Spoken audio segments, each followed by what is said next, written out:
M news కి స్వాగతం. ప్రతి ఒక్కరూ యోగా చేయడం వల్ల సంపూర్ణ ఆరోగ్యంగా ఉంటారని, మానసిక సమస్యలు, అనారోగ్యం నుంచి కాపాడుకోవచ్చని మంత్రి కందుల దుర్గేష్ రాజమహేంద్రవరం రూరల్ నియోజకవర్గం కడియం మండలంలోని కడియపుల్లంకలో sir Arthur Cotton nursery association ఆధ్వర్యంలో శ్రీ సత్యదేవ నర్సరీలో నిర్వహించిన యోగాంధ్ర 2025 కార్యక్రమంలో అన్నారు. ఈ కార్యక్రమానికి మంత్రి కందుల దుర్గేష్ ముఖ్య అతిథిగా ఎమ్మెల్యే గోరంట్ల బుచ్చయ్య చౌదరి, జిల్లా కలెక్టర్ ప్రశాంతి ఇతర అధికారులతో కలిసి సూర్య నమస్కారం, ప్రాణాయామం తదితర యోగాసనాలు వేశారు. ప్రతి ఒక్కరి జీవితంలో యోగా భాగం కావాలని పిలుపునిచ్చారు.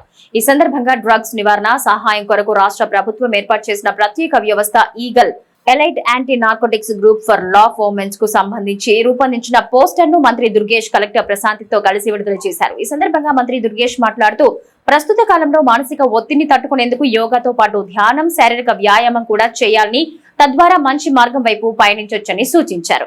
యోగాంధ్రతో ఆరోగ్యాంధ్రను తీర్చిదిద్దామన్నారు. జూన్ 21వ తారీఖు అంతర్జాతీయ యోగా దినోత్సవం.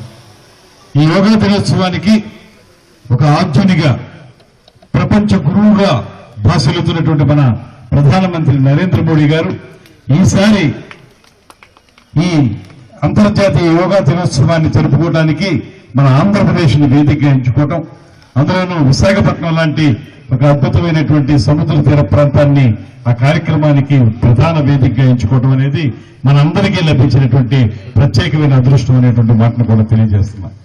అయితే జూన్ 21వ తారీఖున జరిగే ముందే రాష్ట్రంలో ఉన్నటువంటి వివిధ వర్గాల వారు, వివిధ రంగాల్లో పనిచేస్తున్న వారందరూ కూడా జూన్ 21వ తారీఖున జరిగేటువంటి యోగా దినోత్సవానికి సంబంధించి ముందుగానే ఒక తయారీ కావటానికి ప్రతి ఒక్క స్థాయిలోనూ కూడా యోగా మన జనజీవన స్రవంతిలో కలిసిపోయే విధంగా అందరూ పాల్గొనడం ద్వారా జూన్ 21వ తారీఖు నాటికి ఒక సమున్నతమైనటువంటి యోగా దినోత్సవాన్ని నిర్వహించుకోవాలనేటువంటి ఆలోచనను ముఖ్యమంత్రి గారు చేయడం జరిగింది. అందులో భాగంగానే ప్రతిరోజు ప్రతి జిల్లాలో ఈ కార్యక్రమాన్ని అద్భుతంగా ఏర్పాటు చేస్తా ఉన్నారు. రేపు 17, 18 తారీఖుల్లో తిరుపతిలో మన సినిమా రంగానికి చెందినటువంటి నటీనటులను కూడా తీసుకొచ్చి వారితో కూడా ఒకరోజు యోగా కార్యక్రమాన్ని చేయించడానికి కూడా ఆ బాధ్యతను నాకు అప్పచెప్పారు. నేను త్వరలోనే ఆ కార్యక్రమాన్ని తిరుపతిలో ఏర్పాటు చేయడం జరుగుతుంది. ఏదైనప్పటికీ కూడా ఈ యోగా దినోత్సవాన్ని అద్భుతంగా నిర్వహించుకోవడం అనేది ఒక భాగం అయితే, దాంతోపాటు యోగా అనేది మాటల వరకే పరిమితం కాకూడదు, మన జీవితంలో అంతర్భాగం కావాలనేటువంటి మాటల్ని తెలియచెప్పే విధంగా నెల రోజుల పొడవునా ఈ కార్యక్రమాలు జరుగుతూ ఉన్నాయి. ఇప్పుడే పెద్దలు బుచ్చయ్య చౌదరి గారు చెప్పారు. ఆయన ఒక ఆరోగ్య రహస్యం నిరంతరం యోగా చేయటం అనేటువంటి మాట. ఖచ్చితంగా ఇవాళ కూడా మీ అందరికీ నేను తెలియజేసేది ఏంటంటే, మనం మాత్రమే కాదు, మన భారతీయ ఆధ్యాత్మిక జీవనంలో, అదేవిధంగా మన భారతీయ సంస్కృతిలో మనకి యోగా అనేది, ఆయుర్వేదం అనేది ప్రత్యేకమైన స్థానం పొంది ఉన్నాయి. ఇవాళ నేను బెర్లిన్ వెళ్ళాను, జర్మనీ, ఒక 2-3 నెలల క్రితం. అక్కడ కూడా యూరోపియన్స్ అడుగుతున్నది ఏంటంటే, మాకు లేనిది మీకున్నది ఏంటంటే, మీరు వెల్నెస్ సెంటర్స్, ఆయుర్వేదం కానివ్వండి, యోగా కానివ్వండి బాగా మీరు ప్రాక్టీస్ చేస్తారు కనుక అటువంటి సెంటర్లను బాగా పెంచండి, మీ పర్యాటక రంగంలో మేము తప్పనిసరిగా అక్కడికి వస్తాం అనేటువంటి మాట వారు కూడా చెప్పడం జరిగింది. త్వరలోనే మన ప్రాంతంలో, మన కడియం పరిసర ప్రాంతాల్లో చేపట్టబోయేటువంటి అఖండ గోదావరి ప్రాజెక్టులో ఈ రకమైనటువంటి వెల్నెస్ సెంటర్స్ ని, యోగాని, ఆయుర్వేదాన్ని కూడా అంతర్భాగం చేస్తామనేటువంటి మాటను కూడా మీ అందరికీ తెలియజేస్తున్నాను. దాని ప్రకారం మనందరూ ఆరోగ్యవంతులుగా ఉండడానికి అవకాశం దొరుకుతుందనేటువంటి మాటని మరొకసారి తెలియజేసుకుంటూ, ఇవాళ ఇక్కడ ఇంత చక్కగా యోగాని మనకి యోగా డేగా నిర్వర్తిస్తున్నందుకు గర్వకారణం. అందరం కూడా క్రమశిక్షణతో ఉండటం, నిత్యం అనేక ఒత్తిళ్లకు లోనయ్యే వాళ్ళని కూడా రోజువారీ ఒక అరగంట సేపు స్పేర్ చేయగలిగితే ఆరోగ్యం కుదురుపడుతుంది. ఇవాళ ఒత్తిడి మనందరినీ కూడా ఇబ్బందులు పాలు చేస్తా ఉంది. ఆరోగ్యకరమైన విధానాలు, ఆరోగ్యకరమైన ఆహార నియమాలు కూడా మనం పాటించుకుంటూ మన జీవ ప్రమాణాలను పెంచుకునే దానికి అవకాశం ఉంది. ఇవాళ ఈ రోజున కలెక్టర్ గారి సారథ్యంలో జిల్లా యంత్రాంగం చేసిన ఏర్పాట్లు, దీనికి సహకరించిన సత్యదేవ నర్సరీ యాజమాన్యానికి కూడా ధన్యవాదాలు తెలియజేస్తూ, నా వరకు నేను రోజు ఒక అరగంట సేపు వ్యాయామం చేస్తాను. యోగా ముఖ్యంగా ప్రాణాయామం చేస్తాం. అది ముఖ్యమంత్రి గారు మాకు ఇచ్చిన ఆదేశాల ప్రకారం ఎప్పటి నుంచి కూడా చేస్తున్నాం. నా వరకు బ్రోంకైల్ ప్రాబ్లం, మన ఊపిరితిత్తులే ప్రధానం. ఈ మధ్య వచ్చిన కరోనాకి ప్రధాన కారణం ఊపిరితిత్తుల సమస్యలు. ఊపిరితిత్తుల సమస్యలు పరిష్కారం కావాలంటే రోజు ప్రాణాయామం చేసి మన కెపాసిటీ పెంచుకోవాలి, లంగ్ కెపాసిటీ పెంచుకోవాలి. దానికి యోగా ముఖ్య సాధనగా ఉంటుందని సవినయంగా మనవి చేస్తూ, ఈరోజు మన సోదరులు టూరిజం శాఖ మంత్రులుగా ఒక ఉన్నత ప్రమాణాలను రాష్ట్రం నెలకొల్పడం కోసం దేశవ్యాప్తంగా పర్యటించి ముఖ్యంగా మన ప్రాంతాన్ని, మన గోదావరి తీరాన్ని ఒక ఆధ్యాత్మిక కేంద్రంగా, ఒక టూరిస్ట్ కేంద్రంగా తీర్చిదిద్దడం వారు చేస్తున్న సేవలు మరి మర్చిపోలేం. త్వరలోనే పవన్ కళ్యాణ్ గారు కూడా మన ఏరియాకి రాబోతా ఉన్నారు. మన అఖండ గోదావరి ప్రాజెక్టును కూడా ప్రారంభించడం కోసం, ఒక సైన్స్ సెంటర్ ప్రారంభించడం కోసం కూడా వారు వస్తూ ఉన్నారు. అప్పుడు ఇక్కడ కూడా రావాలి. కడియం నర్సరీ కూడా నేను అడిగాను 2-3 సార్లు, మీరు రావాలన్నాం. కాకపోతే ఆయన దాచిన అబ్బాయిలు పెట్టేస్తారు ఇక్కడ ఉన్న అభిమానులంతా కూడా. అదొకటే భయం, కంట్రోల్ చేయలేకపోతారు. అయినా కూడా త్వరలో వస్తారు.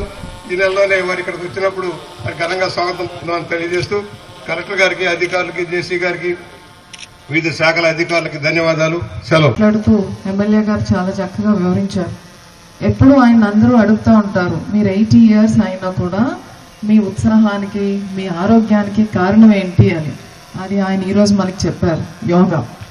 సో యోగా అనేది మనం ఒక ప్రక్రియగా మనం చేస్తూ ఉన్నాం. అలానే మన గౌరవ ప్రధానమంత్రి గారి ఇనిషియేషన్ వలన ఇంటర్నేషనల్ యోగా డే అని కూడా మనం ప్రతి సంవత్సరం June 21 చేస్తూ ఉన్నాం. సో మన దేశంలో పుట్టి మనం ప్రపంచానికి అందించిన ఒక జ్ఞానం ఇది. సో దాన్ని అందరికీ తెలిసేలా చేయడానికి చేస్తున్నాం. ఇలా ఒక్కరోజు అనేది చాలదు.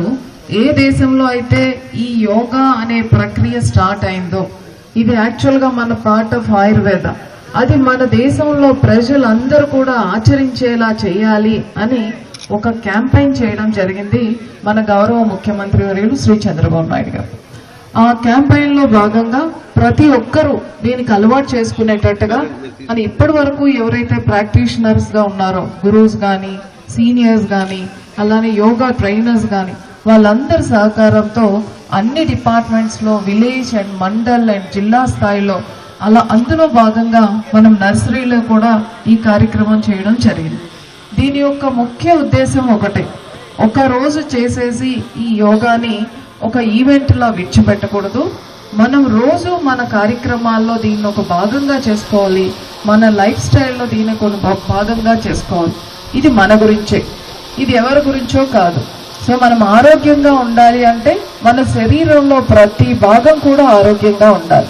మన శరీరంలో ఉండే ప్రతి భాగము ఆరోగ్యంగా ఉండాలి అంటే దాన్ని సపోర్ట్ చేసిన ప్రతి కణము కూడా ఆరోగ్యంగా ఉండాలి. సో మన శరీరంలో ఉన్న చిన్న చిన్న కణాల నుంచి మన శక్తి అనేది వస్తుంది. కాబట్టి మన శరీరంలో సమతుల్యతకి కారణం the oxygen levels in our body. So మన బాడీలో మనకి కావాల్సిన ఆప్టిమమ్స్ ఆక్సిజన్ లెవెల్స్ ని కావాలి అని అంటే దాన్ని మనం బయట నుంచి మనం ఆక్సిజన్ సిలిండర్ అయితే పెట్టుకోలేం. మనం చేసే ఏదైతే శ్వాస క్రియ ఉందో ఆ శ్వాస క్రియ ద్వారా వీలైనంత ఎక్కువ ఆక్సిజన్ ని తీసుకొని ప్రతి సెల్ కి, ప్రతి కణానికి కూడా అందించాలి. అలా చేయడానికి యోగా అనేది చాలా చాలా ఉపయోగపడుతుంది అనేది నిరూపించబడింది. సో దయచేసి అందరూ ఈ నెల రోజుల్లో మనం చేసిన క్యాంపెయిన్ వల్ల కానీ, అదర్వైజ్ మీకు ప్రొవైడ్ చేస్తున్న ట్రైనింగ్ వల్ల కానీ, విఐపీస్ వచ్చి పార్టిసిపేట్ చేస్తున్నారు అంటే మీ అందరినీ మోటివేట్ చేయడానికి. సో ఈ అన్ని సందర్భాలని మీరు కొంచెం పాజిటివ్ గా తీసుకొని మోటివేట్ అయ్యి దయచేసి అందరూ కూడా యోగా ప్రాక్టీస్ చేసి, మనం కూడా మన ఎమ్మెల్యే గారి లాగా నేను యాక్టివ్ గా ఉండడానికి కారణం యోగా అని మనం కూడా ఒక రోజు చెప్పేటట్టుగా చేద్దాం. ఈ అవకాశాన్ని ఇచ్చిన అందరికీ కూడా ధన్యవాదాలు. మరిన్ని తాజా వార్త విశేషాల కోసం M News ని సబ్స్క్రైబ్ చేయండి, మీ మిత్రులకు షేర్ చేయండి.